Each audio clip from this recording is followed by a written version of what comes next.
ਨਮਸਕਾਰ, ਸਤਿ ਸ੍ਰੀ ਅਕਾਲ। Day and night news ਦੇ ਜਾਗੋ ਪੰਜਾਬ ਸ਼ੋਅ 'ਚ ਤੁਹਾਡਾ ਸਾਰਿਆਂ ਦਾ ਸਵਾਗਤ ਹੈ। ਸਾਨੂੰ ਦੇਖ ਰਹੇ ਨਾਰਥ ਅਮਰੀਕਾ ਦੇ ਗਲੋਬਲ ਪੰਜਾਬ ਅਤੇ ਯੂਰਪ ਦੇ ਸੰਗਤ ਟੀਵੀ ਦੇ ਦਰਸ਼ਕਾਂ ਦਾ ਅਸੀਂ ਨਾਲ ਹੀ ਸਵਾਗਤ ਕਰਦੇ ਹਾਂ।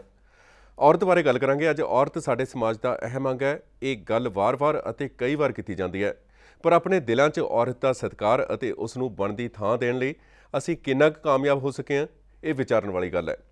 ਫਿਲਮਾਂ ਬਣਾਉਣ ਵਾਲਿਆਂ ਅਤੇ ਲੇਖਕਾਂ ਨੇ ਇਸ ਵਿਸ਼ੇ 'ਤੇ ਖੁੱਲ੍ਹ ਕੇ ਲਿਖਿਆ। ਦਰਸ਼ਨ ਦਰਵੇਸ਼ ਵੀ ਉਹਨਾਂ ਲੋਕਾਂ 'ਚੋਂ ਹੀ ਇੱਕ ਦਰਵੇਸ਼ ਬੰਦਾ ਜਿਹੜੇ ਔਰਤ ਬਾਰੇ ਲਿਖਦੇ ਨੇ ਅਤੇ ਬੇਬਾਕ ਲਿਖਦੇ ਨੇ, ਔਰਤ ਦੇ ਹੱਕ 'ਚ ਲਿਖਦੇ ਨੇ, ਸਮਾਜ ਨੂੰ ਲੋਕਾਂ ਨੂੰ ਸੁਝਾਅ ਦਿੰਦੇ ਹੋਏ ਲਿਖਦੇ ਨੇ।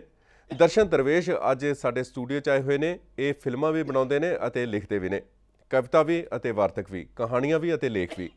ਸੋ ਇਹਨਾਂ ਦੇ ਨਾਲ ਅਸੀਂ ਅੱਜ ਇਹਨਾਂ ਦੇ ਤਾਜ਼ਾ ਕਾਵਿ ਸੰਗ੍ਰਹਿ ਕੁੜੀਆਂ ਨੂੰ ਸਵਾਲ ਨਾ ਕਰੋ ਤੇ ਗੱਲ ਕਰਾਂਗੇ। ਦਰਸ਼ਨ ਜੀ, ਬਹੁਤ ਬਹੁਤ ਸਵਾਗਤ ਹੈ ਤੁਹਾਡਾ। ਕੁੜੀਆਂ ਨੂੰ ਸਵਾਲ ਨਾ ਕਰੋ, ਬਹੁਤ ਇਸ ਦੀ ਤਾਰੀਫ ਹੋ ਰਹੀ ਹੈ। ਜਿੰਨੇ ਵੀ ਪਾਠਕ ਨੇ ਉਹ ਸਾਰੇ ਇਸ ਦੀ ਪ੍ਰਸ਼ੰਸਾ ਕਰ ਰਹੇ ਨੇ ਕਿ ਬਹੁਤ ਵਧੀਆ ਤੁਸੀਂ ਲਿਖਿਆ ਇਸ ਦੇ ਬਾਰੇ। ਸੋ ਇਸੇ ਦੀ ਵਜ੍ਹਾ ਕਾਰਨ ਤੁਸੀਂ ਅੱਜ ਸਾਡੇ ਦਰਮਿਆਨ ਬੈਠੇ ਹੋ। ਸਵਾਗਤ ਕਰਦੇ ਹਾਂ। ਕੁੜੀਆਂ ਨੂੰ ਸਵਾਲ ਨਾ ਕਰੋ, ਇਹ ਜਿਹੜਾ ਟਾਈਟਲ ਹੈ ਆਪਣੇ ਆਪ ਦੇ ਵਿੱਚ ਕਾਫੀ ਮਹੱਤਵਪੂਰਨ ਹੈ। ਇਹ ਟਾਈਟਲ ਨੂੰ ਤੁਸੀਂ ਕਿਉਂ ਚੁਣਿਆ ਆਪਣੀ ਕਿਤਾਬ ਲਈ? ਐਕਚੁਅਲੀ ਮੇਰਾ ਜਿਹੜਾ ਪਹਿਲਾ ਕਾਵਿ ਸੰਗ੍ਰਹਿ 89 ਦੇ ਵਿੱਚ ਆਇਆ ਸੀ, ਉਦਾਸ ਸਿਰਲੇਖ। ਉਸ ਤੋਂ ਥੋੜ੍ਹੇ ਸਮੇਂ ਬਾਅਦ ਫਿਰ ਮੈਂ ਸਿਨੇਮਾ ਦੇ ਨਾਲ ਜੁੜ ਗਿਆ। 94 ਦੇ ਵਿੱਚ ਮੈਂ ਬੰਬੇ ਚਲਾ ਗਿਆ, ਤਾਂ ਇੱਕ ਬਹੁਤ ਵੱਡਾ ਗੈਪ ਸੀ ਜਿਹੜਾ ਉਹ ਮੇਰੀ ਪੋਇਟਰੀ ਦੇ ਵਿੱਚ ਆਇਆ। ਉਸ ਗੈਪ ਦੇ ਦੌਰਾਨ ਮੈਂ ਪੰਜਾਬੀ ਪੇਪਰਸ ਦੇ ਵਿੱਚੋਂ ਤੇ ਨਿਊਜ਼ ਪੇਪਰਸ ਦੇ ਵਿੱਚੋਂ ਮੈਂ ਇੱਕ ਤਰ੍ਹਾਂ ਦਾ ਵਿਦਈ ਹੋ ਗਿਆ ਸੀਗਾ। ਤੇ ਹਰ ਕਿਸੇ ਨੇ ਸਮਝ ਲਿਆ ਸੀ ਕਿ ਮੈਂ ਪੂਰੇ ਦਾ ਪੂਰਾ ਸਿਨੇਮਾ ਦੇ ਨਾਲ ਜੁੜ ਗਿਆ। ਤੇ ਸਿਨੇਮਾ ਦੀ ਲਾਈਫ ਇੱਦਾਂ ਦੀ ਹੈ, ਬਿਜ਼ੀ ਲਾਈਫ ਹੈ, ਕਿ ਮੈਨੂੰ ਟਾਈਮ ਨਹੀਂ ਸੀ ਲੱਗਦਾ ਕਿ ਮੈਂ ਮੈਗਜ਼ੀਨਾਂ ਨੂੰ ਜਾਂ ਨਿਊਜ਼ ਪੇਪਰਸ ਨੂੰ ਆਪਣੀਆਂ ਪੋਇਮਸ ਭੇਜਾਂ, ਆਪਣੇ ਗੀਤ ਭੇਜਾਂ ਜਿੱਥੇ ਪਬਲਿਸ਼ ਹੋਣ ਤੇ ਮੇਰਾ ਨਾਮ ਬਰਾਬਰ ਚੱਲਦਾ ਰਹੇ। ਲੇਕਿਨ ਇਸ ਦੌਰਾਨ ਮੈਂ ਕਵਿਤਾਵਾਂ ਪ੍ਰੋਪਰਲੀ ਲਿਖਦਾ ਰਿਹਾ, ਪੋਇਟਰੀ ਲਿਖਦਾ ਰਿਹਾ। ਤਾਂ ਇਸ ਸਮੇਂ ਦੇ ਦੌਰਾਨ ਜਦੋਂ ਮੈਂ ਬੰਬੇ ਵਿਚਰ ਰਿਹਾ ਸੀਗਾ ਤਾਂ ਮੇਰਾ ਅਲੱਗ-ਅਲੱਗ ਕਿਸਮ ਦੇ ਲੋਕਾਂ ਦੇ ਨਾਲ ਵਾਹ ਵਾਸਤਾ ਪੈਂਦਾ ਸੀਗਾ। ਦੇਸ਼ ਦੇ ਹਰ ਕੋਨੇ ਦੇ ਵਿੱਚ ਜਾਣ ਦਾ ਮੌਕਾ ਮਿਲਦਾ ਸੀਗਾ ਤੇ ਕੁੜੀਆਂ ਬਾਰੇ ਜਾਂ ਔਰਤ ਬਾਰੇ ਬਹੁਤ ਸਾਰੀਆਂ ਕਵਿਤਾਵਾਂ ਹਿੰਦੀ ਦੇ ਵਿੱਚ, ਪੰਜਾਬੀ ਦੇ ਵਿੱਚ ਪੜ੍ਹਨ ਨੂੰ ਮਿਲਦੀਆਂ ਸੀ। ਤਾਂ ਉਹਦੇ ਦਰਮਿਆਨ ਅਸੀਂ ਇੱਕ ਹਿੰਦੀ ਫਿਲਮ ਹੂ ਤੂ ਤੂ ਦੀ ਸ਼ੂਟਿੰਗ ਕਰ ਰਹੇ ਸੀ ਗੁਲਜ਼ਾਰ ਜੀ ਦੇ ਨਾਲ। ਜੀ, ਗੁਲਜ਼ਾਰ ਜੀ ਨਾਲ। ਤਾਂ ਉਹਦੇ ਦਰਮਿਆਨ ਮੈਨੂੰ ਕਾਫੀਆਂ ਲੰਬੀਆਂ ਸਿਟਿੰਗਸ, ਉਸ ਵੇਲੇ ਦੀ ਬੜੀ ਵਧੀਆ ਐਕਟਰੈਸ ਤੇ ਹੁਣ ਵੀ ਵਧੀਆ ਨੇ, ਤੱਬੂ ਜੀ ਨਾਲ ਬੈਠਣ ਦਾ ਬੜਾ ਲੰਬਾ ਜਾਣੀ ਸਮਾਂ ਸਬੱਬ ਮੇਰਾ ਬਣਿਆ। ਤਾਂ ਅਸੀਂ ਅਕਸਰ ਜਦੋਂ ਵੀ ਬੈਠਦੇ ਸੀ ਅਸੀਂ ਔਰਤ ਦੀ ਦਸ਼ਾ, ਵਿਅਥਾ, ਕਥਾ ਵਿਅਥਾ ਬਾਰੇ ਅਸੀਂ ਅਕਸਰ ਇਹ ਚਰਚਾ ਕਰਦੇ ਰਹਿੰਦੇ ਸੀਗੇ। ਤਾਂ ਉਦੋਂ ਇੱਕ ਗੱਲ ਜਿਹੜੀ ਸਾਹਮਣੇ ਆਈ ਕਿ ਔਰਤ ਦੇ ਜਿਸਮ ਬਾਰੇ, ਔਰਤ ਦੀਆਂ ਭਟਕਣਾਂ ਬਾਰੇ, ਔਰਤ ਦੇ ਸਮਾਜ ਬਾਰੇ, ਔਰਤ ਦੇ ਪਰਿਵਾਰ ਬਾਰੇ ਅਕਸਰ ਅਸੀਂ ਇੱਕਾ ਦੁੱਕਾ ਕਵਿਤਾਵਾਂ, ਕਿਸੇ ਨਾ ਕਿਸੇ ਮਨ ਦੀ ਵਿਅਥਾ, ਸ਼ਾਇਰ ਦੇ ਮਨ ਦੀ ਵਿਅਥਾ ਅਸੀਂ ਪੜ੍ਹਦੇ ਰਹਿੰਦੇ ਹਾਂ। ਲੇਕਿਨ ਕੋਈ ਇਹੋ ਜਿਹੀ ਕਵਿਤਾ ਸਾਡੇ ਸਾਹਮਣੇ ਨਹੀਂ ਆਈ ਜਿਹੜੀ ਕਿ ਔਰਤ ਦੇ ਸੰਪੂਰਨ ਨੂੰ ਬਿਆਨ ਕਰ ਸਕੇ। ਇਹ ਜਿਹੜਾ ਸੰਪੂਰਨ ਸ਼ਬਦ ਸੀ ਇਹ ਮੇਰੇ ਮਨ ਦੇ ਵਿੱਚ ਨਾ ਸਟਕ ਕਰ ਗਿਆ ਕਿ ਯਾਰ ਵਾਕਈ ਕਿ ਔਰਤ ਦੇ ਸੰਪੂਰਨ ਨੂੰ ਬਿਆਨ ਕਰਨਾ ਚਾਹੀਦਾ ਹੈ। ਤਾਂ ਉਸ ਦੇ ਦਰਮਿਆਨ ਫਿਰ ਮੈਂ ਇਹ ਕਵਿਤਾ ਸੀ ਜਿਹੜੀ ਕੁੜੀਆਂ ਨੂੰ ਸਵਾਲ ਨਾ ਕਰੋ। ਇਹਦੇ ਵਿੱਚ ਔਰਤ ਦੇ ਪੈਦਾ ਹੋਣ ਤੋਂ ਲੈ ਕੇ ਦੁਬਾਰਾ ਉਸੇ ਲੜਕੀ ਦੇ ਮਾਂ ਬਣ ਕੇ ਦੁਬਾਰਾ ਬੱਚੀ ਪੈਦਾ ਕਰਨ ਤੱਕ ਦੀ ਜਿਹੜੀ ਹੈਗੀ ਹੈ ਵਿਅਥਾ ਪੂਰੀ ਦੀ ਪੂਰੀ ਇਸ ਲੰਬੀ ਕਵਿਤਾ ਦੇ ਵਿੱਚ ਉਸ ਦਾ ਵਿਸਥਾਰ ਨਾਲ ਜਿਹੜਾ ਹੈ ਇਹਦਾ ਚਿੱਤਰਨ ਕੀਤਾ ਗਿਆ ਇਹਦੇ 'ਚ। ਤੇ ਉਸ ਤੋਂ ਬਾਅਦ ਜਦੋਂ ਮੈਂ ਪੰਜਾਬ ਗੇੜਾ ਲੱਗਦਾ ਸੀਗਾ, ਉਹਦੇ ਪਾਰਟਸ ਨੂੰ ਮੈਂ ਕਦੇ ਕਿਸੇ ਮੁਸ਼ਾਇਰੇ 'ਚ ਜਾਣਾ, ਕਵੀ ਦਰਬਾਰ ਦੇ ਵਿੱਚ ਜਾਣਾ, ਤਾਂ ਮੈਂ ਜਦੋਂ ਵੀ ਉਹਦੇ ਪਾਰਟਸ ਸੁਣਾਉਂਦਾ ਸੀਗਾ ਤਾਂ ਸਾਰੇ ਸ਼ਾਇਰ ਦੋਸਤ ਸੀ ਜਿਹੜੇ ਮੇਰੇ ਸਮਕਾਲੀ ਸੀਗੇ। ਤਾਂ ਉਹਨਾਂ ਨੇ ਇਹੀ ਕਹਿਣਾ ਕਿ ਯਾਰ ਇਹ ਤੇਰੀ ਕਵਿਤਾ ਜਿਹੜੀ ਹੈਗੀ ਨਾ ਇਹ ਬਹੁਤ ਵੱਡੀ ਚਰਚਾ ਦੀ ਮੰਗ ਕਰਦੀ ਹੈ ਕਿ ਅਸੀਂ ਵੀ, ਹੋਰਾਂ ਲੋਕਾਂ ਨੇ ਵੀ ਨਜ਼ਮਾਂ ਲਿਖੀਆਂ, ਲੇਕਿਨ ਤੂੰ ਇਸ ਕਵਿਤਾ ਵੱਲ ਵਿਸ਼ੇਸ਼ ਧਿਆਨ ਦੇ। ਔਰ ਜਦੋਂ ਮੈਂ ਕਵਿਤਾ ਪੜ੍ਹਦਾ ਸੀ, ਮੈਂ ਪਾਠ ਦੇ ਰੂਪ ਦੇ ਵਿੱਚ ਪੜ੍ਹਦਾ ਸੀ, ਉਦੋਂ ਇਹਦਾ ਕੋਈ ਮਤਲਬ ਕਿ ਇਹਦਾ ਨਾਮ, ਟਾਈਟਲ, ਨਾਮਕਰਨ ਕੁਛ ਵੀ ਨਹੀਂ ਸੀ ਹੋਇਆ। ਤੇ ਕੁੜੀਆਂ ਨੂੰ ਸਵਾਲ ਨਾ ਕਰੋ, ਇਹ ਨਾਮ ਤੁਹਾਡੇ ਜ਼ਿਹਨ ਦੇ ਵਿੱਚ ਕਿਵੇਂ ਆਇਆ? ਹਾਂ, ਕੁੜੀਆਂ ਨੂੰ ਸਵਾਲ ਨਾ ਕਰੋ, ਮੈਂ ਨਾਮਕਰਨ ਮੇਰੇ ਜ਼ਿਹਨ ਦੇ ਵਿੱਚ ਇਹ ਆਇਆ ਕਿ ਅਸੀਂ ਅਕਸਰ ਕੁੜੀਆਂ ਦੇ ਉੱਤੇ ਜਾਂ ਔਰਤ ਦੇ ਉੱਤੇ ਜਿਹੜੇ ਹੈਗੇ ਸਵਾਲ ਕਰਨ ਦੇ ਹੀ ਆਦੀ ਹੁੰਦੇ ਹਾਂ। ਇਹ ਇੰਜ ਕਰਦੀ ਹੈ, ਇਹ ਇੰਜ ਕਰਦੀ ਹੈ, ਇਹਨੂੰ ਘਰੋਂ ਬਾਹਰ ਨਹੀਂ ਜਾਣਾ ਚਾਹੀਦਾ, ਇਹਨੂੰ ਟਾਈਮ ਸਿਰ ਰੋਟੀ ਬਣਾਉਣੀ ਚਾਹੀਦੀ ਹੈ, ਇਹਨੂੰ ਰਿਸ਼ਤੇਦਾਰੀਆਂ ਦੇ ਵਿੱਚ ਸਾਥੋਂ ਅੱਗੇ ਨਹੀਂ ਹੋਣਾ ਚਾਹੀਦਾ, ਕਿੱਥੇ ਗਈ ਸੀ, ਕਿਉਂ ਗਈ ਸੀ, ਕਾਹਦੇ ਲਈ ਸਵਾਲ ਕਰਦੇ ਆ, ਕਿਹਨੂੰ ਮਿਲਣ ਗਈ ਸੀ, ਹਾਂ ਕੀ ਕਰਨ ਗਈ ਸੀ। ਜੀ ਹਾਂ, ਇਹ ਸਾਰੇ ਜਿਹੜੇ ਅਸੀਂ ਸਵਾਲ ਕਰਨ ਦੇ ਆਦੀ ਹੁੰਦੇ ਆ। ਤਾਂ ਫਿਰ ਮੈਂ ਇਹ ਸੋਚਿਆ ਕਿ ਨਹੀਂ, ਉਹ ਤਾਂ ਅਜਿਹੀ ਚੀਜ਼ ਹੈ ਜਿਹੜੀ ਕਿ ਮਾਂ ਤੋਂ ਲੈ ਕੇ, ਭੈਣ ਤੋਂ ਲੈ ਕੇ, ਬੇਟੀ ਤੋਂ ਲੈ ਕੇ, ਉਹ ਤੁਹਾਨੂੰ ਤਾਂ ਕਦੇ ਵੀ ਸਵਾਲ ਨਹੀਂ ਕਰਦੀ। ਤਾਂ ਤੁਸੀਂ ਕੀ ਇਹ ਠੇਕਾ ਲੈ ਕੇ ਤੁਸੀਂ ਹਰ ਟਾਈਮ ਉਹਨੂੰ ਸਵਾਲ ਹੀ ਕਰਦੇ ਰਹੋ। ਤਾਂ ਉਹਦੇ ਦਰਮਿਆਨ ਇਹ ਮੇਰਾ ਟਾਈਟਲ ਮੇਰਾ ਵੀ ਨਹੀਂ, ਕੁੜੀਆਂ ਨੂੰ ਸਵਾਲ ਨਾ ਕਰੋ। ਕੁੜੀਆਂ ਨੂੰ ਸਵਾਲ ਇਸ ਲਈ ਨਾ ਕਰੋ ਕਿਉਂਕਿ ਇਹ ਕਵਿਤਾ ਪੜ੍ਹੋ ਤੇ ਤੁਹਾਨੂੰ ਪਤਾ ਲੱਗੇਗਾ ਕਿ ਕੁੜੀਆਂ ਨੂੰ ਵਾਕਈ ਸਵਾਲ ਨਹੀਂ ਕਰਨੇ। ਕੋਈ ਇਹਦਾ ਹਿੱਸਾ ਸੁਣਾਓਗੇ ਕਵਿਤਾ ਦਾ, ਕੁੜੀਆਂ ਨੂੰ ਸਵਾਲ ਨਾ ਕਰੋ ਦਾ? ਸਾਡੇ ਦਰਸ਼ਕ ਵੀ ਚਾਹਣਗੇ ਕਿ ਤੁਸੀਂ ਕੁਛ ਨਾ ਕੁਛ ਇਹਦੇ ਚੋਂ ਜ਼ਰੂਰ ਸੁਣਾਓ। ਹਾਂ, ਮੈਂ ਕੁੜੀਆਂ ਨੂੰ ਸਵਾਲ ਨਾ ਕਰੋ ਦਾ ਇੱਕ ਹਿੱਸਾ ਮੈਂ ਤੁਹਾਨੂੰ ਸੁਣਾ ਰਿਹਾ। ਨਾ ਕੁੜੀਆਂ ਨੂੰ ਸਵਾਲ ਨਾ ਕਰੋ, ਨਾ ਕੁੜੀਆਂ ਨੂੰ ਸਵਾਲ ਨਾ ਕਰੋ, ਨਾ ਕੁੜੀਆਂ ਨੂੰ ਸਵਾਲ ਨਾ ਕਰੋ ਕਿ ਸਵਾਲ ਕੀਤਿਆਂ ਕੁੜੀਆਂ ਬਹੁਤ ਡਰ ਜਾਂਦੀਆਂ ਨੇ, ਕਿ ਸਵਾਲ ਕੀਤਿਆਂ ਕੁੜੀਆਂ ਬਹੁਤ ਡਰ ਜਾਂਦੀਆਂ ਨੇ, ਕਿ ਕੁੜੀਆਂ ਅੱਗ ਤੋਂ ਵੀ ਤਰਹਿੰਦੀਆਂ ਨੇ, ਮੀਂਹ ਤੋਂ ਵੀ, ਕਿ ਕੁੜੀਆਂ ਅੱਗ ਤੋਂ ਵੀ ਤਰਹਿੰਦੀਆਂ ਨੇ ਤੇ ਮੀਂਹ ਤੋਂ ਵੀ। ਨਾ ਕੁੜੀਆਂ ਨੂੰ ਸਵਾਲ ਨਾ ਕਰੋ ਕਿ ਸਵਾਲ ਕੀਤਿਆਂ ਕੁੜੀਆਂ ਪੱਥਰ ਹੋ ਜਾਂਦੀਆਂ ਨੇ, ਕਿ ਸਵਾਲ ਕੀਤਿਆਂ ਕੁੜੀਆਂ ਪੱਥਰ ਹੋ ਜਾਂਦੀਆਂ ਨੇ। ਫਿਰ ਚਾਹੇ ਗੀਤ ਗਾਉਂਦੇ ਰਹੋ, ਕਿਸੇ ਗਿੱਧੇ ਭੰਗੜੇ ਦੀਆਂ ਤਾਲਾਂ ਤੇ ਨੱਚਦੇ ਰਹੋ, ਉਹਨਾਂ ਨੂੰ ਚੁੰਨੀਆਂ ਖਰੀਦ ਕੇ ਦਿਓ ਜਾਂ ਪਰਾਂਦੀਆਂ, ਉਹਨਾਂ ਨੂੰ ਚੁੰਨੀਆਂ ਖਰੀਦ ਕੇ ਦਿਓ ਜਾਂ ਪਰਾਂਦੀਆਂ, ਮੋਹ ਦੇ ਬੋਲ 'ਚ ਬੋਲੋ ਤੇ ਚਾਹੇ ਕਿਸੇ ਵਿਆਹ ਦੇ ਹਸੀਨ ਹਾਸੇ ਧਮਕਚੜ ਵਾਲੇ ਪਲਾਂ ਨੂੰ ਇਕੱਲਿਆਂ ਮਾਂ ਕੋਲ ਛੱਡ ਦਿਓ ਜਾਂ ਸਹੇਲੀਆਂ ਕੋਲ, ਉਹ ਉਵੇਂ ਹੀ ਪੱਥਰ ਬਣੀਆਂ ਰਹਿੰਦੀਆਂ ਨੇ, ਕਿਸੇ ਖੂੰਜੇ ਤੋਂ ਦੇਰ 'ਚ ਢਕੇ ਪਏ ਸ਼ੀਸ਼ੇ ਦੇ ਵਾਂਗ। ਕਿਸੇ ਖੂੰਜੇ 'ਚੋਂ ਦੇਗ 'ਚ, ਕਿਸੇ ਖੂੰਜੇ 'ਚ ਦੇਰ ਤੋਂ ਢਕੇ ਪਏ ਕਿਸੇ ਸ਼ੀਸ਼ੇ ਦੇ ਵਾਂਗ। ਹੋਰ ਚਾਹੇ ਕੁਝ ਨਾ ਕਰੋ, ਥੋੜਾ ਸੁਰਮਾ ਪਾ ਦਿਓ ਉਹਨਾਂ ਦੀਆਂ ਅੱਖਾਂ 'ਚ। ਹੋਰ ਚਾਹੇ ਕੁਝ ਨਾ ਕਰੋ, ਥੋੜਾ ਸੁਰਮਾ ਪਾ ਦਿਓ ਉਹਨਾਂ ਦੀਆਂ ਅੱਖਾਂ 'ਚ, ਕਿ ਪੱਥਰ ਬਣੀਆਂ ਕੁੜੀਆਂ ਤਰੇਲ ਭਿੱਜਿਆਂ ਪੌਦਿਆਂ ਵਾਂਗ ਸਿਰ ਚੁੱਕਣਗੀਆਂ ਤੇ ਤੁਹਾਨੂੰ ਨਜ਼ਰ ਆਵੇਗਾ ਬੜੀ ਦੇਰ ਤੋਂ ਅੰਬਰ ਤੇ ਹੱਸਦਾ ਹੋਇਆ ਇੱਕ ਭਰਿਆ ਪੂਰਾ ਚੰਨ, ਅੰਬਰ ਤੇ ਹੱਸਦਾ ਹੋਇਆ ਇੱਕ ਭਰਿਆ ਪੂਰਾ ਚੰਨ। ਵਾਹ ਜੀ ਵਾਹ, ਸਲਾਮ ਹੈ ਤੁਹਾਨੂੰ ਬਹੁਤ। ਤੁਸੀਂ ਜਿਹੜੇ ਜਜ਼ਬਾਤ ਨੇ ਇੱਕ ਔਰਤ ਦੇ, ਇੱਕ ਕੁੜੀ ਦੇ, ਇੱਕ ਧੀ ਦੇ, ਇੱਕ ਮਾਂ ਦੇ, ਇੱਕ ਪਤਨੀ ਦੇ, ਇੱਕ ਦੋਸਤ ਦੇ, ਉਹ ਸਾਰੇ ਜਜ਼ਬਾਤਾਂ ਨੂੰ ਤੁਸੀਂ ਇਸ ਦੇ ਵਿੱਚ ਸਜਾਉਣ ਦੀ ਕੋਸ਼ਿਸ਼ ਕੀਤੀ ਹੈ। ਬਹੁਤ ਉਸ ਦੇ ਵਿੱਚ ਤੁਸੀਂ ਕਾਮਯਾਬ ਵੀ ਹੋਏ ਹੋ। ਹੋਰ ਵੱਖ-ਵੱਖ ਵਿਸ਼ਿਆਂ ਦੇ ਉੱਤੇ ਇਸ ਦੇ ਵਿੱਚ ਨਜ਼ਮਾਂ ਨੇ, ਕਵਿਤਾਵਾਂ ਨੇ, ਗੀਤ ਨੇ, ਹੋਰ ਕੀ ਤੁਸੀਂ ਛੋਹਣ ਦੀ ਕੋਸ਼ਿਸ਼ ਕੀਤੀ ਹੈ ਇਸ ਕਿਤਾਬ ਦੇ ਵਿੱਚ? ਮੈਂ ਇਹਦੇ ਵਿੱਚ ਮਰਦਾਂ ਦੀ ਵੀ ਗੱਲ ਕੀਤੀ ਹੈ। ਇਹ ਜਿਹੜੀਆਂ ਕਵਿਤਾਵਾਂ ਨੇ ਇਹ ਇੱਕ ਸਮੇਂ ਨਾਲ ਵੱਜੀਆਂ ਹੋਈਆਂ ਕਵਿਤਾਵਾਂ ਨਹੀਂ ਹੈਗੀਆਂ।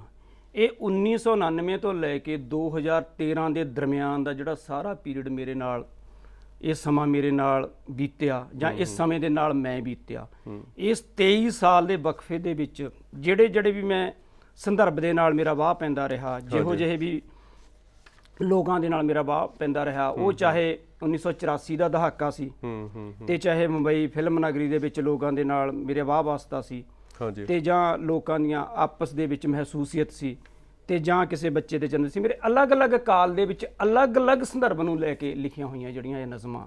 ਮਾਂ ਤਾਂ ਮਾਂ ਹੈ ਜੀ, ਅੱਤਵਾਦੀ ਦੀ ਮਾਂ ਦਾ ਦਰਦ, ਤੁਸੀਂ ਬਹੁਤ ਅੱਛੀ ਕਵਿਤਾ 23 ਨੰਬਰ ਪੰਨੇ ਦੇ ਉੱਤੇ ਹੈਗੀ ਤੁਹਾਡੀ, ਬਹੁਤ ਵਧੀਆ ਤੁਸੀਂ ਲਿਖੀ ਹੈ ਇਹ, ਅੱਤਵਾਦੀ ਦੀ ਮਾਂ ਦਾ ਦਰਦ। ਉਹਦੇ 'ਚ ਤੁਸੀਂ ਲਿਖਿਆ ਕਿ ਪੁੱਤਰੋ, ਉੱਚੀਆਂ ਉਡਾਰੀਆਂ ਦੀ ਉਡੀਕ 'ਚ ਰਹਿੰਦੇ ਹੋ, ਹਿੱਕ ਨਾਲ ਲੱਗਣਾ ਵਿਸਾਰ ਦਿੱਤਾ ਚੇਤਿਆਂ 'ਚੋਂ, ਆਓ ਤੁਹਾਨੂੰ ਲੈ ਲਵਾਂ ਅਸੀਸਾਂ ਦੀ ਬੁੱਕਲ 'ਚ, ਮਾਵਾਂ ਦੇ ਮਰਸੀਏ ਸੋਹਣੇ ਗਾਉਣ ਲੱਗ ਪਏ ਹੋ ਜੀ। ਇਹ ਸ਼ੁਰੂਆਤ ਤੁਸੀਂ ਇੱਥੋਂ ਕੀਤੀ ਹੈ। ਬਹੁਤ ਇਹਦਾ ਜਿਹੜਾ ਭਾਵ ਹੈ ਉਹ ਹਰ ਮਾਂ ਸਮਝਦੀ ਹੈ, ਹਰ ਮਾਂ ਦਾ ਪੁੱਤ ਸਮਝਦਾ ਹੈ, ਉਹ ਭਾਵੇਂ ਪੁਲਿਸ 'ਚ ਹੋਵੇ, ਭਾਵੇਂ ਉਹ ਅੱਤਵਾਦੀ ਹੋਵੇ ਜਾਂ ਕਿਸੇ ਹੋਰ ਕਿਸੇ ਧਿਰ ਦੇ ਨਾਲ ਖੜਾ ਹੋਵੇ। ਉਹ ਕਿਵੇਂ ਤੁਸੀਂ ਮਹਿਸੂਸ ਕੀਤਾ ਇਹ ਜਿਹੜਾ ਪਾਲਿਸੀ, ਇਹ ਜਿਹੜਾ ਅਹਿਸਾਸ ਸੀ ਮਾਂ ਦਾ? ਉਹ ਜਿਹੜਾ ਸਾਡਾ ਇੱਕ 10 ਸਾਲ ਦਾ ਦੌਰ ਸੀ 1984 ਤੋਂ ਜਿਹੜਾ ਪਹਿਲਾਂ ਸ਼ੁਰੂ ਹੋਇਆ ਸੀਗਾ, ਮੈਂ ਉਹ ਸਾਰੇ ਦਾ ਸਾਰਾ ਸਮਾਂ ਜਿਹੜਾ ਹੈਗਾ ਮੈਂ ਪੰਜਾਬ ਦੇ ਵਿੱਚ ਹੀ ਬਿਤਾਇਆ ਸੀ। ਆਮ ਬੰਦੇ ਨਾਲ ਮੇਰਾ ਵਾਹ ਸੀ, ਧਿਰਾਂ ਦੇ ਨਾਲ ਵੀ ਮੇਰਾ ਵਾਹ ਸੀ, ਲੋਕਾਂ ਦੇ ਵਿੱਚੋਂ ਵਿਚਰਦਾ ਹੋਇਆ ਮੈਂ ਇਹ ਸਾਰਾ ਕੁਛ ਲਿਖਦੇ ਹੋਏ ਮੈਂ ਇਹ ਨਜ਼ਮ ਜਿਹੜੀ ਮੇਰੀ ਆਈ ਕਿ ਤੁਸੀਂ ਚਾਹੇ ਬਹੁਤ ਵੱਡੇ ਸਪੋਰਟਸਮੈਨ ਬਣ ਜਾਵੋ, ਹੈ ਨਾ, ਅਤੇ ਤੁਸੀਂ ਚਾਹੇ ਕਿਸੇ ਧਿਰ ਦੇ ਨਾਲ ਖੜੇ ਹੋ ਜਾਓ, ਤੁਸੀਂ ਚਾਹੇ ਬਾਗੀ ਬੋਲੀ 'ਚ ਬੋਲੋ, ਚਾਹੇ ਤੁਸੀਂ ਮੋਹ ਦੀ ਭਾਸ਼ਾ ਦੇ ਵਿੱਚ ਬੋਲੋ, ਲੇਕਿਨ ਹਰ ਬੋਲਣ ਵਾਲੇ ਦੇ ਪਿੱਛੇ ਇੱਕ ਮਾਂ ਦਾ ਹੱਥ ਹੁੰਦਾ ਹੈ। ਬਿਲਕੁਲ। ਆਪਾਂ ਕਹਿੰਦੇ ਹੁੰਦੇ ਹਾਂ ਕਿ ਬੱਚਾ ਸੰਸਕਾਰ ਨਾਲ ਲੈ ਕੇ ਜੰਮਦਾ ਹੈ। ਬਿਲਕੁਲ। ਤੇ ਜੇ ਬੱਚਾ ਸੰਸਕਾਰ ਨਾਲ ਲੈ ਕੇ ਜੰਮਦਾ ਹੋਇਆ ਦੁਨੀਆਦਾਰੀ ਦੇ ਵਿੱਚ ਬਾਅਦ ਦੇ ਵਿੱਚ ਪੈਂਦਾ ਹੋਇਆ ਹੈ ਨਾ, ਬੱਚੇ ਦਾ ਜਿਹੜਾ ਜਿਸ ਤਰ੍ਹਾਂ ਦਾ ਵੀ ਹੁੰਦਾ ਹੈ, ਤਾਂ ਇੱਕ ਵਕਤ ਇਹੋ ਜਿਹਾ ਆਉਂਦਾ ਜਦੋਂ ਕਿਧਰੇ ਮਾਂ ਨੂੰ ਲੱਗਦਾ ਹੈ ਕਿ ਪੁੱਤਰ ਜੋ ਸੰਸਕਾਰ ਮੈਂ ਤੈਨੂੰ ਦਿੱਤੇ ਸੀ ਤੂੰ ਉਹਨਾਂ ਤੋਂ ਕਿਤੇ ਥਿੜਕ ਗਿਆ। ਗੱਲ ਕਰਦੇ ਹਾਂ ਕਿ ਪੰਜਾਬੀ ਦੀ ਜਿਹੜੀ ਕਵਿਤਾ ਕਰੀਬ 100 ਸਾਲ ਪਹਿਲਾਂ ਲਿਖੀ ਜਾਣੀ ਸ਼ੁਰੂ ਹੋ ਗਈ, 150 ਸਾਲ। ਵੈਸੇ ਤਾਂ ਗੁਰੂ ਨਾਨਕ ਤੋਂ, ਬਾਬਾ ਫਰੀਦ ਤੋਂ ਹੀ ਸ਼ੁਰੂ ਹੋ ਚੁੱਕੀ ਸੀ। ਉਸ ਦੇ ਵਿੱਚ ਵੀ ਔਰਤ ਨੂੰ ਕਾਫੀ ਵੱਡਾ ਕਰਕੇ ਪੇਸ਼ ਕੀਤਾ ਗਿਆ, ਬਾਬੇ ਨਾਨਕ ਨੇ ਵੀ ਵੱਡਾ ਕਰਕੇ ਪੇਸ਼ ਕੀਤਾ। ਤੇ ਸਾਡੇ ਹੋਰ ਵੀ ਜਿਹੜੇ ਕਵੀ ਹੋਏ ਨੇ, ਅੰਮ੍ਰਿਤਾ ਪ੍ਰੀਤਮ ਹੋਈ ਹੈ, ਜਗਤਾਰ ਜੀ ਹੋਏ ਨੇ, ਸਾਡੇ ਸੁਰਜੀਤ ਪਾਤਰ ਜੀ ਨੇ, ਇਹ ਵੀ ਜਿਹੜੀ ਔਰਤ ਦੀ ਜਿਹੜੀ ਭੂਮਿਕਾ ਹੈ ਸਾਡੇ ਸਮਾਜ ਦੇ ਵਿੱਚ ਉਸ ਨੂੰ ਵੱਡਾ ਕਰਕੇ ਦੇਖਦੇ ਨੇ, ਆਪਣੀਆਂ ਕਵਿਤਾਵਾਂ 'ਚ ਥਾਂ ਦਿੰਦੇ ਨੇ। ਜਿਹੜੀ ਤੁਹਾਡੀ ਇਹ ਕਾਵਿ ਸੰਗ੍ਰਹਿ ਹੈ ਕੁੜੀਆਂ ਨੂੰ ਸਵਾਲ ਨਾ ਕਰੋ, ਤੁਸੀਂ ਕੰਪੈਰੇਟਿਵਲੀ ਕਿੱਥੇ ਕੁ ਦੇਖਦੇ ਹੋ ਉਹ ਕਵੀਆਂ ਦੇ? ਨਹੀਂ ਦੇਖੋ, ਜਿੱਥੋਂ ਤੱਕ ਤਾਂ ਤੁਸੀਂ ਬਾਬਾ ਨਾਨਕ ਦੀ ਗੱਲ ਕੀਤੀ ਹੈ, ਉਸ ਨੂੰ ਮੇਰੇ ਖਿਆਲ ਦੇ ਵਿੱਚ ਅੱਜ ਦੀ ਆਧੁਨਿਕ ਕਵਿਤਾ ਦੇ ਸੰਦਰਭ ਦੇ ਵਿੱਚ ਸਾਨੂੰ ਵਾਚਣਾ ਹੀ ਨਹੀਂ ਚਾਹੀਦਾ। ਉਹ ਤਾਂ ਬਹੁਤ ਅੱਗੇ ਦੀ ਗੱਲ, ਹਾਂ, ਗੁਰਮਤਿ ਕਾਵਿ ਆ ਗਿਆ। ਗੁਰਮਤਿ ਕਾਵਿ ਆ ਗਿਆ ਪੂਰੇ ਦਾ। ਅਸੀਂ ਗੱਲ ਕਰਾਂਗੇ ਇੱਥੋਂ। ਸਾਡੇ ਨਾਲ ਇੱਕ ਕਾਲਰ, ਸਾਡੇ ਨਾਲ ਦਰਸ਼ਕ ਜੁੜੇ ਹੋਏ ਨੇ, ਪਹਿਲਾਂ ਉਹਨਾਂ ਦੇ ਨਾਲ ਦੇਖ ਲਈਏ ਕੀ ਗੱਲ ਕਰਦੇ ਆ। ਆਪਾਂ ਗੱਲ ਇੱਥੋਂ ਹੀ ਸ਼ੁਰੂ ਕਰਾਂਗੇ। ਜਿਹੜੀ ਗੁਰੂ ਕਾਲ ਦੇ ਵਿੱਚ ਜਿੰਨਾ ਸਾਹਿਤ ਰਚਿਆ ਗਿਆ ਉਹ ਗੁਰਮਤਿ ਕਾਵਿ ਹੈ, ਉਹਨੂੰ ਗੁਰਮਤਿ ਕਾਵਿ 'ਚ ਲੈ ਲੈਂਦੇ ਹਾਂ ਆਪਾਂ, ਉਹਦੇ ਤੇ ਨਹੀਂ ਗੱਲ ਕਰਾਂਗੇ। ਜਿਹੜੇ ਅੱਜ ਦੇ ਸਾਡੇ ਆਧੁਨਿਕ ਕਾਵਿ ਦੇ ਵਿੱਚ ਹੋਏ ਨੇ ਉਹਦੇ ਤੇ ਗੱਲ ਕਰਾਂਗੇ। ਹੈਲੋ ਹੈਲੋ ਸਰ ਜੀ, ਸਤਿ ਸ੍ਰੀ ਅਕਾਲ ਜੀ। ਸਤਿ ਸ੍ਰੀ ਅਕਾਲ ਜੀ, ਕੀ ਨਾਮ ਹੈ ਜੀ ਤੁਹਾਡਾ, ਕਿੱਥੋਂ ਬੋਲਦੇ ਹੋ? ਮੈਂ ਮੰਡੀ ਅਹਿਮਦਗੜ੍ਹ ਤੋਂ ਬੋਲਦਾ ਸਰ, ਮੁਹੰਮਦ ਅਨਵਰ ਅੰਸਾਰੀ। ਅੰਸਾਰੀ ਸਾਹਿਬ, ਹੁਕਮ ਕਰੋ, ਕੀ ਗੱਲ ਕਰਦੇ ਹੋ? ਮੇਰੀ ਬੇਨਤੀ ਪਹਿਲਾਂ ਪ੍ਰਵਾਨ ਕਰੋ, ਤੁਸੀਂ ਨਿਊਜ਼ ਚੈਨਲ ਕਿਉਂ ਬੰਦ ਕੀਤਾ ਸਰ? ਅਸੀਂ ਨੇ ਰੋਜ਼ ਮੁਜ਼ਾਹਰਾ ਕਰਾਇਆ, ਸਾਡਾ ਚੈਨਲ ਚਲਾਇਆ ਜਾਵੇ ਕਿਰਪਾ ਕਰਕੇ, ਕਿਉਂਕਿ ਅੱਜ ਸਵੇਰੇ ਬੰਦ ਹੋ ਗਿਆ। ਇਹ ਮੈਂ ਤਾਂ ਤੁਹਾਨੂੰ ਪਹਿਲਾਂ ਹੀ ਕਿਹਾ ਸੀ ਜੀ, ਅਸੀਂ ਸਮੇਂ-ਸਮੇਂ ਤੇ ਤੁਹਾਨੂੰ ਜਾਗਰੂਕ ਕਰਦੇ ਰਹਿੰਦੇ ਹਾਂ, ਗੱਲਬਾਤ ਕਰਦੇ ਰਹਿੰਦੇ ਹਾਂ ਕਿ ਕਿਤੇ ਨਾ ਕਿਤੇ ਤੁਹਾਨੂੰ ਇੱਕ ਕਾਫਲਾ ਬਣਾਉਣਾ ਪਊਗਾ। ਤੁਸੀਂ ਜਾਗਰੂਕ ਹੋਵੋ ਤੇ ਆਪਣੇ ਨੇੜੇ ਦੇ ਜਿਹੜੇ ਕੇਬਲ ਆਪਰੇਟਰ ਨੇ ਉਹਨਾਂ ਦੇ ਨਾਲ ਗੱਲਬਾਤ ਕਰੋ, ਸਰਕਾਰ ਨਾਲ ਗੱਲਬਾਤ ਕਰੋ, ਸਰਕਾਰ ਦੇ ਨੁਮਾਇੰਦਿਆਂ ਨਾਲ ਗੱਲਬਾਤ ਕਰੋ। ਇਹ ਲੋਕਾਂ ਦੇ ਵਿੱਚ ਜਾਣੀ ਚਾਹੀਦੀ ਹੈ, ਗੱਲ ਬਹੁਤ ਵੱਡੀ ਹੈ। ਤੁਹਾਡੇ ਤੋਂ ਸ਼ੁਰੂਆਤ ਹੋਣੀ ਹੈ। ਜੇ ਇੱਕ ਇਕੱਲਾ ਬੰਦਾ ਸ਼ੁਰੂ ਕਰੂਗਾ, ਨਾਲ ਹੌਲੀ-ਹੌਲੀ ਨਾਲ ਲੱਗਦੇ ਜਾਓਗੇ, ਇਕੱਠੇ ਹੁੰਦੇ ਜਾਓਗੇ। ਸਲਾਮ ਹੈ ਤੁਹਾਨੂੰ, ਅਸੀਂ ਤੁਹਾਡਾ ਧੰਨਵਾਦ ਕਰਦੇ ਹਾਂ, ਸ਼ੁਕਰੀਆ ਕਰਦੇ ਹਾਂ ਕਿ ਤੁਸੀਂ ਸਾਨੂੰ ਸਤਿਕਾਰ ਦਿੰਦੇ ਹੋ, ਪਿਆਰ ਦਿੰਦੇ ਹੋ। ਬਹੁਤ-ਬਹੁਤ ਧੰਨਵਾਦ ਅੰਸਾਰੀ ਸਾਹਿਬ। ਤੇ ਆਪਾਂ ਗੱਲਬਾਤ ਇਸੇ ਤਰ੍ਹਾਂ ਕਰਦੇ ਰਹਾਂਗੇ। ਜਾਗੋ ਥੋੜ੍ਹਾ ਜਿਹਾ। ਬਿਲਕੁਲ ਦਰਸ਼ਨ ਜੀ, ਆਪਾਂ ਗੱਲ ਕਰ ਰਹੇ ਸੀ ਆਧੁਨਿਕ ਕਾਵਿ ਦੇ ਨਾਲ ਤੁਸੀਂ ਆਪਣੀ ਇਹ ਜਿਹੜਾ ਕਾਵਿ ਸੰਗ੍ਰਹਿ ਹੈ ਉਸ ਨੂੰ ਕਿੱਥੇ ਕੁ ਦੇਖਦੇ ਹੋ? ਨਹੀਂ, ਮੈਂ ਆਪਣੇ ਜਿੱਥੋਂ ਤੱਕ ਮੇਰੇ ਸਮਕਾਲੀ ਸ਼ਾਇਰਾਂ ਦਾ ਸਵਾਲ ਹੈ, ਜਿੱਥੋਂ ਤੱਕ ਸਮਕਾਲ ਦੀ ਕਵਿਤਾ ਲਿਖੀ ਜਾ ਰਹੀ ਹੈ ਜਾਂ ਜਿਹੜੀਆਂ ਅੱਜ ਸਮਕਾਲ ਦੀ ਕਵਿਤਾ ਦੇ ਵਿੱਚ ਜਿਹੜੀਆਂ ਵੀ ਨਵੀਆਂ ਕਿਤਾਬਾਂ ਆ ਰਹੀਆਂ ਨੇ, ਉਹਦੇ ਵਿੱਚ ਮੈਂ ਆਪਣੀ ਕਿਤਾਬ ਰੱਖੀ ਹੈ। ਮੈਂ ਖੁਦ ਨਹੀਂ ਦੇਖ ਸਕਦਾ ਕਿ ਇਹ ਕਿੱਥੇ ਕੁ ਹੈ। ਇਹਨੂੰ ਜਾਂ ਤਾਂ ਪਾਠਕ ਜਾਂ ਅੱਜ ਦੇ ਆਲੋਚਕ ਹੀ ਦੱਸਣਗੇ ਕਿ ਮੇਰੀ ਇਹ ਜਿਹੜੀ ਕਵਿਤਾ ਦੀ ਕਿਤਾਬ ਹੈ ਉਹਨਾਂ ਦੇ ਵਿੱਚ ਕਿੱਥੇ ਕੁ ਹੈ। ਬਿਲਕੁਲ, ਤੁਸੀਂ ਨਾ ਡਿਪਲੋਮੈਟਿਕ ਜਿਹਾ ਜਵਾਬ ਦਿੱਤਾ। ਬਹੁਤ ਠੀਕ ਹੈ, ਫਿਰ ਵੀ ਠੀਕ ਹੈ, ਬਹੁਤ ਵਧੀਆ। ਸ਼ਿਵ ਕੁਮਾਰ ਨੇ ਲੂਣਾ ਲਿਖੀ ਜੀ, ਉਹ ਵੀ ਔਰਤ ਦੀ ਸੰਵੇਦਨਾ ਨੂੰ ਪ੍ਰਗਟ ਕਰਦੀ ਸੀ। ਅੱਜ ਦੀ ਔਰਤ ਨੂੰ ਵੀ ਲੂਣਾ ਦੀ ਸੰਵੇਦਨਾ ਨੂੰ ਤਾਂ ਪ੍ਰਗਟ ਕੀਤਾ ਹੀ ਕੀਤਾ ਉਹਨੇ, ਪਰ ਅੱਜ ਦੀ ਔਰਤ ਨੂੰ ਵੀ ਉਸਨੇ ਬਾਖੂਬੀ ਚਿਤਰਿਆ। ਮੈਨੂੰ ਲੱਗਦਾ ਕਿ ਹੋਰ 200-300 ਸਾਲ ਤੱਕ ਉਹ ਜਿਹੜੀ ਮਹਾਕਾਵਿ ਹੈ ਲੂਣਾ, ਉਹ ਉਸ ਦਾ ਅਸਰ ਰਹੇਗਾ, ਉਹ ਤਰੋ ਤਾਜ਼ਾ ਲੱਗਦੀ ਰਹੇਗੀ ਸਾਨੂੰ। ਬਹੁਤ ਵੱਡਾ ਕਾਵਿ। ਇਸ ਦੇ ਵਿੱਚ ਜਿਹੜੇ ਸਬਜੈਕਟਸ ਨੇ ਉਸ ਦੇ ਨਾਲ ਹੀ ਮੇਲ ਜੋਲ ਖਾਂਦੇ ਨੇ ਕਿਤੇ, ਭਾਵੇਂ ਮਾਂ ਹੈ, ਭਾਵੇਂ ਧੀ ਹੈ, ਭਾਵੇਂ ਪਤਨੀ ਹੈ। ਵੇਦਨਾ ਇੱਕ ਹੈ। ਜਿਹੜੇ ਅੱਜ ਦੇ ਹੋਰ ਸਾਡੇ ਸ਼ਾਇਰ ਨੇ, ਕਵੀ ਲੋਕ ਨੇ, ਕੀ ਉਹ ਮਹਿਸੂਸ ਕਰਦੇ ਨੇ ਜੋ ਅੰਦਰੋਂ ਨੇ ਬਾਹਰੋਂ ਨੇ, ਉਹ ਸਮਾਜ ਦੇ ਵਿੱਚ ਸਾਡੀ ਔਰਤ ਹੈ ਜਿਹੜੀ ਉਸੇ ਤਰ੍ਹਾਂ ਵਰਤਾਅ ਕਰ ਰਹੇ ਨੇ ਉਹਦੇ ਨਾਲ? ਨਹੀਂ, ਸਮਾਜਿਕ ਵਰਤਾਰੇ ਕਵਿਤਾ ਤੇ ਸਾਹਿਤ ਦੇ ਵਿੱਚ ਕਿਤੇ ਨਾ ਕਿਤੇ ਕੋਈ ਨਾ ਕੋਈ ਇੱਦਾਂ ਦੀ ਸੂਲ ਹੁੰਦੀ ਹੈ ਜਿਹੜੀ ਕਿਤੇ ਨਾ ਕਿਤੇ ਇਹਨਾਂ ਦੇ ਵਿਚਕਾਰ ਚੁਭਦੀ ਰਹਿੰਦੀ ਹੈ। ਤੇ ਜਿੱਥੋਂ ਤੱਕ ਤੁਸੀਂ ਸਮਾਜਿਕ ਵਰਤਾਰੇ ਦੀ ਗੱਲ ਕੀਤੀ ਹੈ ਵੀ ਅਸੀਂ ਸਮਾਜ ਦੇ ਵਿੱਚ ਉਹਨਾਂ ਨਾਲ ਕਿਹੋ ਜਿਹਾ ਵਰਤਾਰਾ ਕਰਦੇ ਹਾਂ, ਹੁਣ ਉਹਦੇ 'ਚ ਮੈਂ ਆਪਣੇ ਬਾਰੇ ਤਾਂ ਕਹਿ ਸਕਦਾ ਕਿ ਮੇਰਾ ਜਿਹੜਾ ਔਰਤ ਦੇ ਪ੍ਰਤੀ ਵਰਤਾਰਾ ਉਹਦੀਆਂ ਸੋਚਾਂ ਨੂੰ, ਫੀਲਿੰਗਸ ਨੂੰ ਸਮਝ ਕੇ ਕਰਨ ਦਾ ਹੁੰਦਾ ਹੈ। ਜਿਵੇਂ ਕਹਿੰਦੇ ਨੇ ਵੀ ਪਹਿਲਾਂ ਤੋਲੋ ਫਿਰ ਬੋਲੋ, ਕਿ ਉਹਦੀ ਗੱਲ ਸੁਣੋ ਪਹਿਲਾਂ, ਉਸ ਤੋਂ ਪਿੱਛੋਂ। ਲੇਕਿਨ ਦੂਜੇ ਪਾਸੇ ਹੋ ਸਕਦਾ ਉਹ ਲੋਕ ਵੀ ਵਧੀਆ ਹੋਣ, ਲੇਕਿਨ ਸਾਡੇ ਗੀਤਕਾਰ ਨੇ ਜਿਹੜੇ ਜਿਨ੍ਹਾਂ ਤੇ ਮੈਨੂੰ ਖਾਸ ਗਿਲਾ ਹੈ, ਉਹਨਾਂ ਨੇ ਆਮ ਤੌਰ ਦੇ ਵਿੱਚ ਆਪਣੇ ਗੀਤਾਂ ਦੇ ਵਿੱਚ ਔਰਤ ਨੂੰ ਮਿਹਣੇ ਤੇ ਭੰਡਣ ਦੇ ਰੂਪ ਦੇ ਵਿੱਚ ਹੀ ਲਿਆ। ਬਿਲਕੁਲ। ਬਹੁਤ ਬੁਰੀ ਤਰ੍ਹਾਂ ਮਿਹਣੇ ਮਾਰਦੇ ਨੇ, ਤੂੰ ਬੇਵਫਾ ਹੋ ਗਈ, ਤੂੰ ਐ ਹੋ ਗਿਆ, ਜਾਂ ਤੇਰਾ ਕੱਖ ਨਾ ਰਹੇ। ਮਤਲਬ ਕਿ ਕੀ ਉਹ ਸ਼ਾਇਰੀ ਨਹੀਂ ਕਰ ਸਕਦੇ? ਸ਼ਾਇਰੀ ਤਾਂ ਉਹ ਵੀ ਕਰ ਸਕਦੇ ਨੇ। ਕਿ ਇਹ ਚੀਜ਼ ਤਾਂ ਸਾਡੇ ਲੋਕ ਗੀਤਾਂ 'ਚ ਵੀ ਮਿਲਦੀ ਹੈ। ਹਾਂ, ਲੋਕ ਗੀਤਾਂ ਦੇ ਵਿੱਚ ਮਿਲਦੀ ਹੈ, ਲੇਕਿਨ ਕਿਉਂ ਮਿਲਦੀ ਹੈ?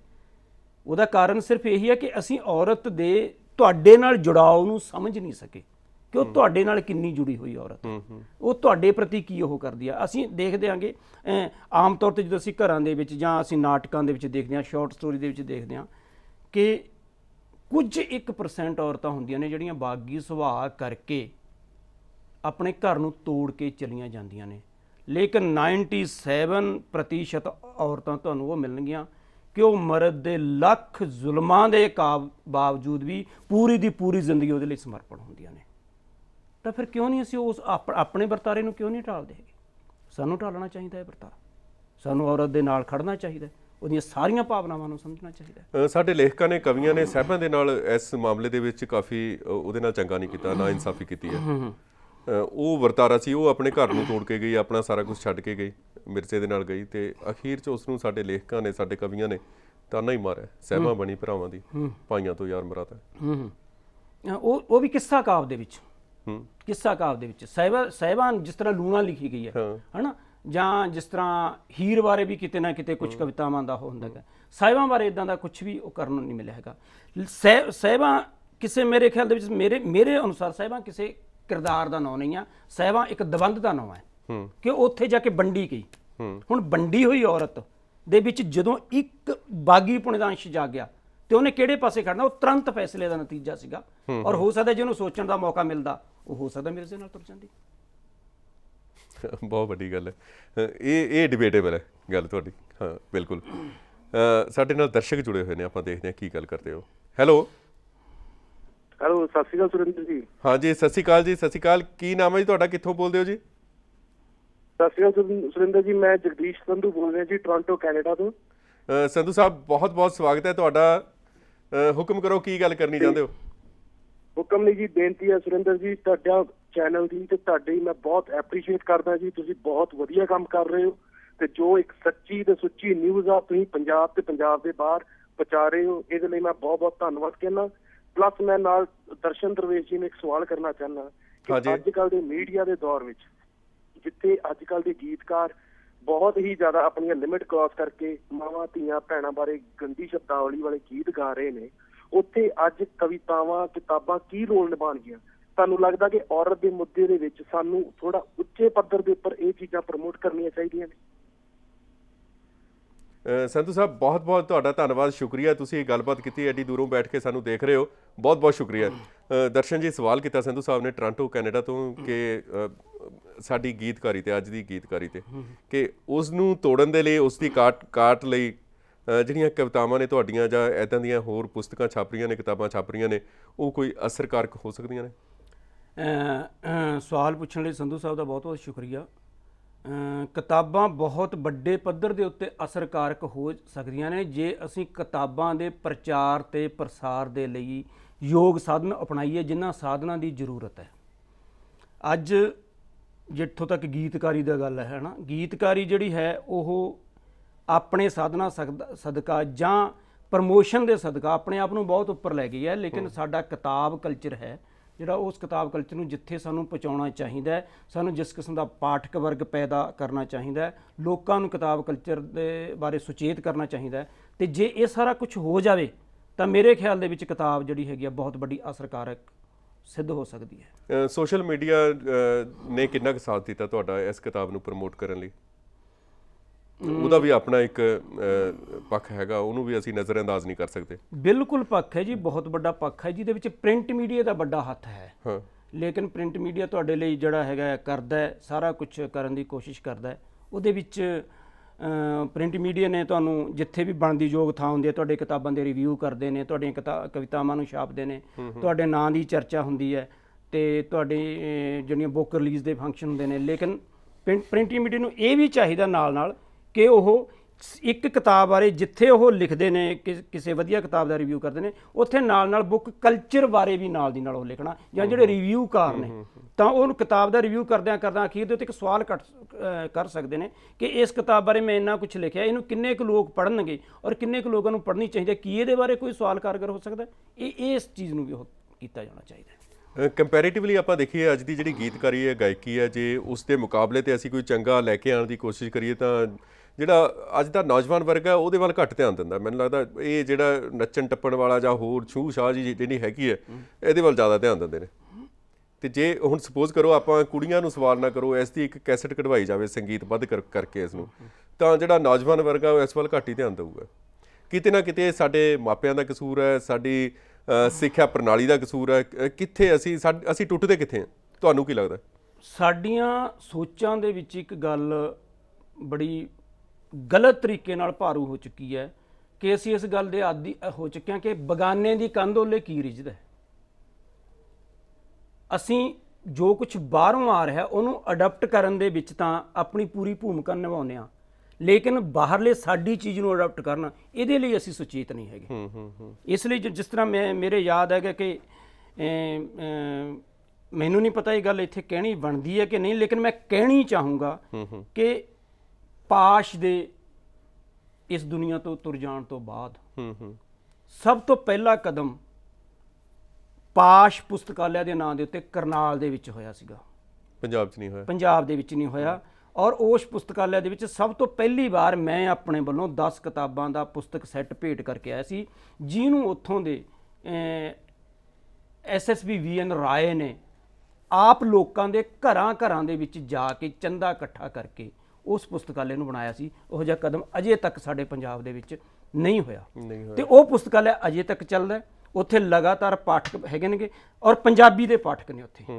ਤੇ ਜਿਸ ਕਰਕੇ ਮੈਂ ਇਹ ਕਹਿਣਾ ਚਾਹੂੰਗਾ ਕਿ ਇਹ ਜੋ ਕੁਝ ਵੀ ਹੈਗਾ, ਜਿਸ ਅਸੀਂ ਕਰਨਾ ਚਾਹੀਏ ਤਾਂ ਅਸੀਂ ਕਰ ਸਕਦੇ ਹਾਂ, ਲੇਕਿਨ ਕਰਨ ਦਾ ਅਸੀਂ ਅਜੇ ਇਰਾਦਾ ਨਹੀਂ ਹੈਗਾ। ਜਿਵੇਂ ਮੈਂ ਪਹਿਲਾਂ ਕਿਹਾ ਕਿ ਅਸੀਂ ਬਾਹਰੋਂ ਖਿੱਚਣ ਦੇ ਤਾਦੀ ਹੈਗੇ ਹਾਂ, ਆਪਣੀ ਚੀਜ਼ ਨੂੰ ਬਾਹਰ ਪਹੁੰਚਾਉਣ ਦੇ ਵਿੱਚ ਅਸੀਂ ਥੋੜੀ ਜਿਹੀ ਕੰਜੂਸੀ ਵਰਤ ਜਾਂਦੇ ਹਾਂ।